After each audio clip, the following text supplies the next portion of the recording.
In this video, you are going to learn English through a true and extraordinary story. Today's story is about Nicholas Winton, an ordinary young Englishman who quietly saved 669 Jewish children from Nazi-occupied Czechoslovakia before the Second World War. For almost 50 years, almost nobody knew what he had done. As you listen to this story, you will improve your English while discovering one of the most inspiring stories of courage, kindness, and humanity ever told.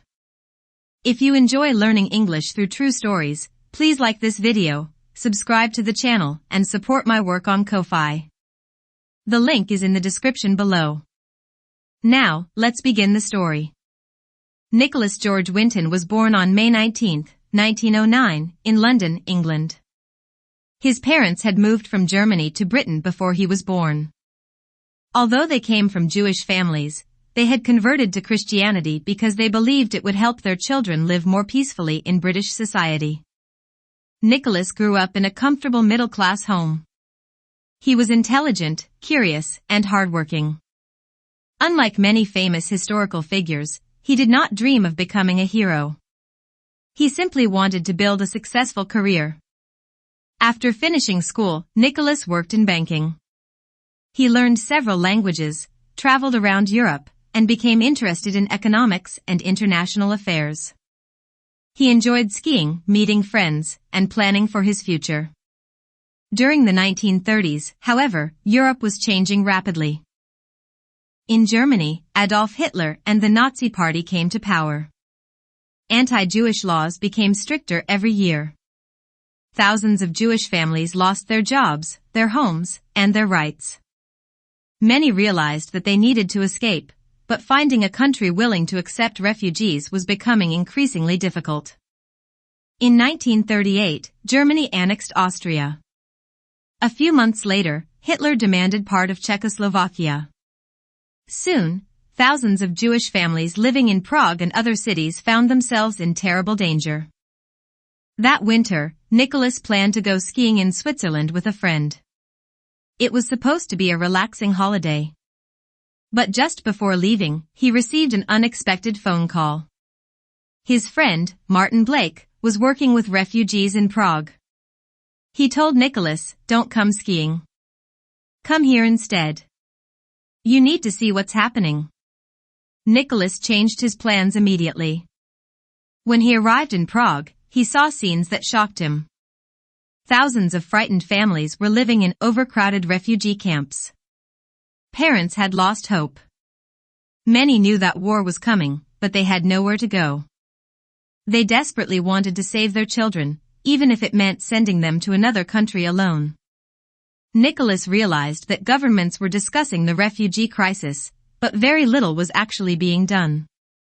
Instead of waiting for someone else to act, he decided that he would. He rented a small table in a hotel dining room and turned it into an unofficial rescue office. Parents began arriving with photographs of their children. Each family hoped that somehow Nicholas could help. He had no organization behind him. No government funding. No official authority. Only determination. Nicholas began creating lists of children's names, ages, medical information, and family details. Every piece of paper had to be carefully organized because one mistake could cost a child their future. The next challenge was even more difficult. Britain would only allow refugee children to enter if several conditions were met. Every child needed a British family willing to care for them. Financial guarantees had to be provided. Travel documents had to be approved. Nicholas returned to London and started working day and night. During the day, he continued his job at the bank. At night, he wrote hundreds of letters. He contacted churches, newspapers, charities, community groups, and ordinary families. He asked a simple question. Can you save a child's life? Some people ignored his letters. Others politely refused. But many said yes. Families opened their homes to children they had never met.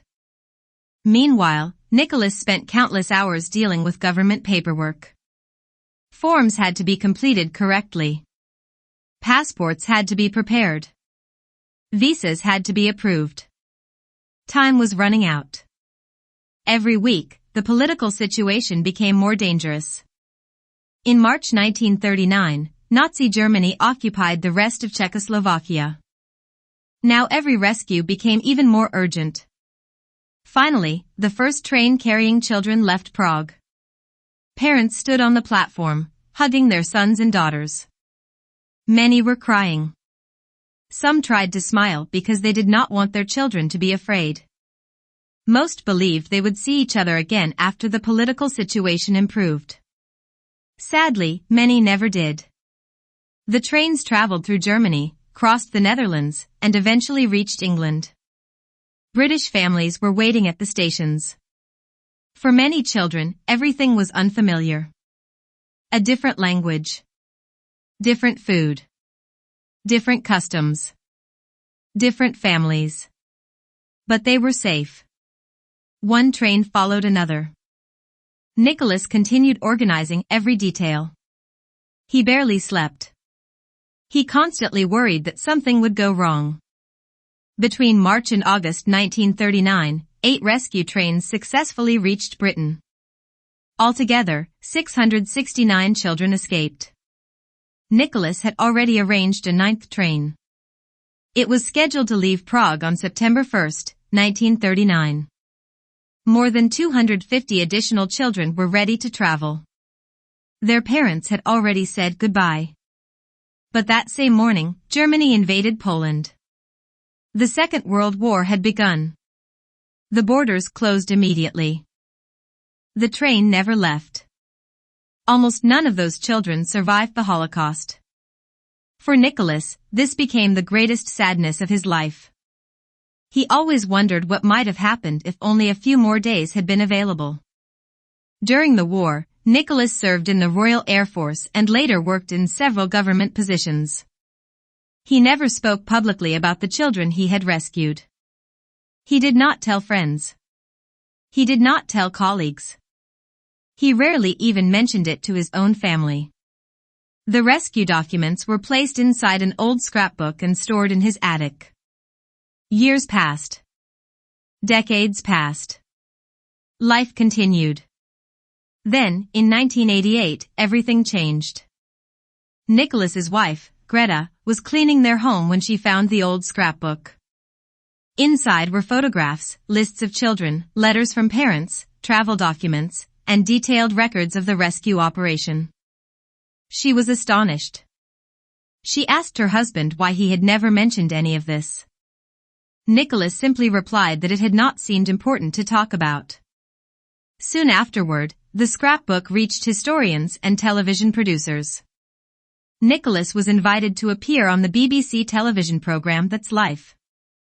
He believed he was participating in an ordinary interview. He had no idea what was about to happen. The presenter asked him to describe the rescue. Then she asked a question. Is there anyone in our audience today who owes their life to Nicholas Winton? Suddenly, dozens of people around him stood up. Men and women surrounded him. Many had tears in their eyes. These were the children he had rescued nearly 50 years earlier. Now they were adults. Many had children. Some even had grandchildren. Nicholas was completely overwhelmed.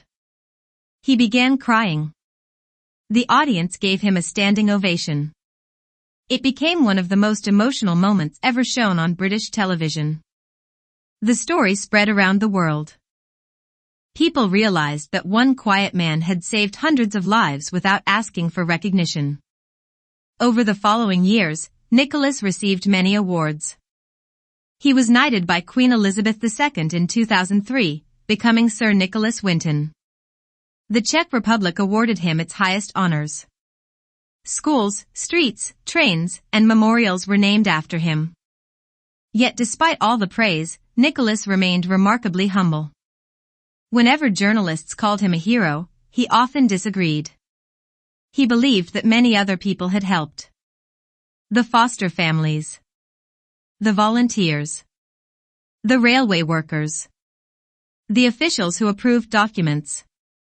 He never wanted all the credit for himself.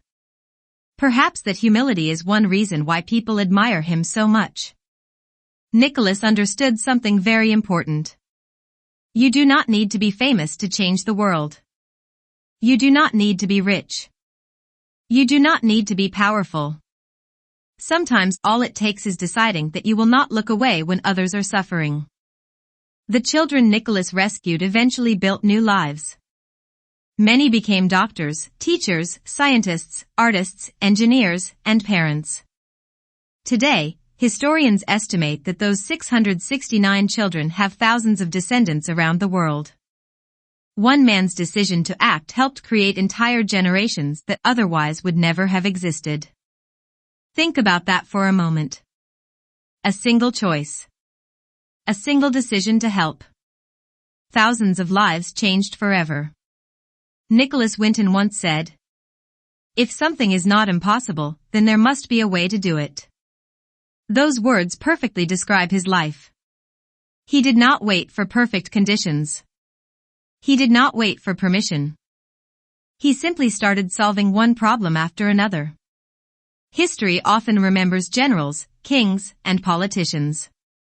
But sometimes the greatest heroes are ordinary people who quietly choose kindness over fear. Sir Nicholas Winton died on July 1, 2015, at the age of 106. By an extraordinary coincidence, he passed away exactly 76 years after the last successful rescue train left Prague. His legacy lives on not only through history books but through the thousands of people who are alive today because of his courage. His story reminds us that compassion can change history.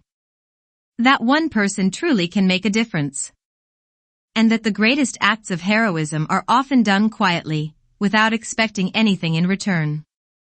If you enjoyed learning English through this inspiring true story, don't forget to like this video and subscribe to the channel. And if you would like to support my work, you can buy me a coffee on Ko-fi.